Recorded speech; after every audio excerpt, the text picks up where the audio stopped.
اعتقد ان التجديد خلاص هيكون خلال ايام بسيطه جدا، وانا المعلومه اللي عندي اساسا ان حسين الشحات الدنيا ماشيه والدنيا حلوه وهيجدد وباقي مع النادي الاهلي. وزي ما قلت لكم من فتره ان حسين الشحات خلاص مجدد عقده مع النادي الاهلي، وان كل اللي بيحصل ده ما هو الا مهاترات ملهاش اي لازمه، وان حسين الشحات يا ساده بالفعل امور تجديد عقده ماشيه بشكل كويس وما هي الا ايام وهنسمع تجديد عقد حسين الشحات. النهارده بقى باكد لكم ان حسين الشحات مدد عقده لمده 3 مواسم جايين، من اللي كلنا عارفينه ان حسين الشحات كان خلاص عقده هينتهي نهايه الموسم ده. حسين الشحات بيجدد عقده 3 مواسم جايين مع النادي الاهلي، وخلينا نقول انه غالبا بنسبه تتراوح ما بين ال 13 مليون جنيه في الموسم لل 15 مليون جنيه، يعني 13 14 15 مش هتقل ولا هتزيد عن كده مع النادي الاهلي في الموسم، مع طبعا كلام على الغاء بند عقد نسب المشاركه. ففي اتفاقيه وحاجات كده هيعملوها علشان يتلاشوا الحته دي ويراضوا حسين الشحات والنادي الاهلي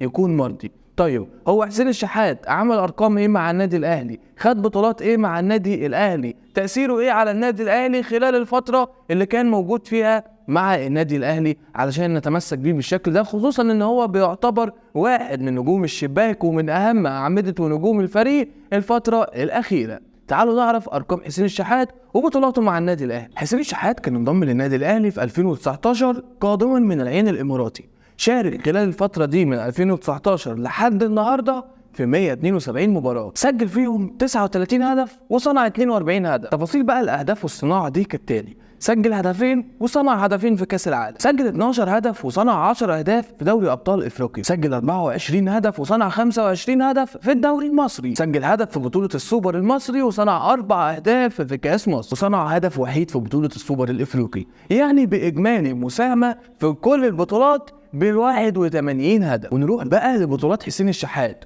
وهم 11 بطولة مع النادي الاهلي. طبعا 3 دوري ابطال افريقيا غاليين جدا، والدوري المصري مرتين، وكاس مصر مرتين، والسوبر المصري مرة واحدة، واخيرا السوبر الافريقي مرتين، والبرونزيتين الغاليين جدا على قلبنا برونزيتين كاس العالم. طبعا هيجي في بال كل واحد مننا ان حسين الشحات ممكن واخد بعض البطولات من دي او مكتوب له بعض البطولات من دي وهو مش مؤثر فينا. خلينا اقول لكم ان بعد الاهداف اللي احنا قلناها من شويه في كل البطولات ان حسين الشحات في اي بطوله من دول مساهم فيهم وليه تاثير ايجابي ومباشر على ان النادي الاهلي يفوز في كل بطوله من دول. اما مع منتخب مصر فشارك في 7 مباريات ما احرزش ولا هدف، هو ما خدش فرصته الكامله مع منتخب مصر. فبنوصل للنهايه ان احنا بنأكد لكم على تجديد حسين الشحات عقده لمده 3 مواسم او تمديد عقده لمده 3 مواسم مع النادي الاهلي، وقلنا لكم من بدري ان امور تمديد العقد ماشيه بشكل طبيعي، وكل اللي بيحصل ده ما هو الا مهاترات، ما هو الا كلام اعلام واعلام